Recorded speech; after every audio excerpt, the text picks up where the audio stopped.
আজ থেকে ১৬ মাস আগে উদ্বোধন করা হয়েছিল গাইবান্ধার পলাশবাড়ী উপজেলার এই আমার পিছে যে চিত্রটি দেখতে পাচ্ছেন পলাশবাড়ী উপজেলার যে মডেল মসজিদ সেটি কিন্তু ১৬ মাস অতিবাহিত হওয়ার পরেও এখন পর্যন্ত স্থানীয় যারা মুসল্লি তারা কিন্তু নামাজ আদায় করতে পারেনি। তো এই বিষয়ে আমরা কিন্তু এলাকার যারা মুসল্লি তাদের সঙ্গে আমাদের কথা হয়েছে, তারা যেমনটি বলেছেন যে উদ্বোধনের ১৬ মাস পেরিয়ে গেলেও যে আসলে কেন নামাজ আদায় করা যাচ্ছে না সে বিষয়টি কিন্তু তারা কিন্তু পরিষ্কার না। তবে আমরা দেখেছি যে উদ্বোধনের পরপরই কিন্তু একটি নিয়োগ বিজ্ঞপ্তিও ছাড়া হয়েছিল ৩টি পদে। সেই নিয়োগ বিজ্ঞপ্তিও কিন্তু আসলে পরবর্তীতে কি হয়েছে আমরা যতটুকু জানি যে নিয়োগ বিজ্ঞপ্তিটিও আসলে স্থগিত করা হয়েছে। তবে আমরা যোগাযোগ করার চেষ্টা করেছিলাম সংশ্লিষ্ট যারা ঠিকাদার তাদের সাথে যোগাযোগ করার চেষ্টা করলেও কিন্তু আমরা কিন্তু পারিনি। তবে আমাদেরকে উপজেলা নির্বাহী অফিসার যেমনটি বলেছেন যে উদ্বোধনের এই ১৬ মাসেও তারা সংশ্লিষ্ট ঠিকাদার তাদের কাছে মসজিদটি কিন্তু হস্তান্তর করেনি, যার কারণে নামাজ আদায় করা কিন্তু সম্ভব হয়নি। তবে সরেজমিনে আমরা যেমনটি দেখলাম এখনও কিছু কাজ কিন্তু বাকি রয়েছে এবং এই মসজিদটি সহ আশেপাশের যে মসজিদটির জায়গাগুলো সেগুলো একেবারে কিন্তু অরক্ষিত অবস্থায় রয়েছে। তো এখানে কিছু মুসল্লি রয়েছে, আমরা তাদের সঙ্গে একটু কথা বলার চেষ্টা করি যে আসলে এই মডেল মসজিদটি নিয়ে আসলে তারা কি ভাবছেন।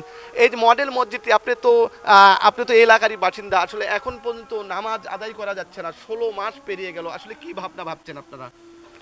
আমরা তো ভাবছি যে মসজিদটা খুব দ্রুত চালু হবে, আমরা এখানে নামাজ পড়তে আসব আর এখানে এবং যোগ্য একজন ইমাম সাহেব আসবে। বর্তমানে আমরা শুনেছি ঢাকা কেন্দ্রীয় মসজিদ বাইতুল মোকাররম সেখানে নতুন নিয়োগ হয়েছেন আব্দুল মালিক সাহেব হুজুর দামাত বারাকাতুহুম। আমরা চাই যে ওরকম বাইতুল মোকাররমের অধীনে তার তত্ত্বাবধানে একজন যোগ্য কোনো ইমাম আসবে এবং আমাদেরকে ওনারা দিক নির্দেশনা দিবেন এবং এলাকায় দিনের আলো ছড়িয়ে দিবেন এবং আমাদেরকে মসজিদ সংক্রান্ত মসজিদের আদব, মসজিদের শিক্ষা এবং পরিবেশ সম্পর্কে দিনী আলোচনা আমাদেরকে শোনাবেন। আমরা এটাই আশাবাদী করি।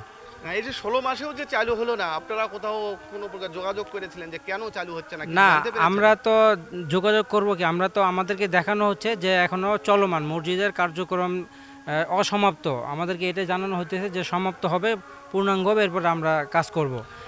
আমরা আরও একজন মুসল্লি এখানে রয়েছেন, আমরা তার সঙ্গেও একটু যোগাযোগ করি। আসলে কেন এই মসজিদটি চালু হচ্ছে না আপনারা কি একটু যোগাযোগ করেছিলেন যে এই ১৬ মাসে যে মসজিদটির বাহিরে এবং ভেতরে যে একটা অরক্ষিতর মতো অবস্থা পড়ে আছে, আসলে কি ভাবছেন আপনারা?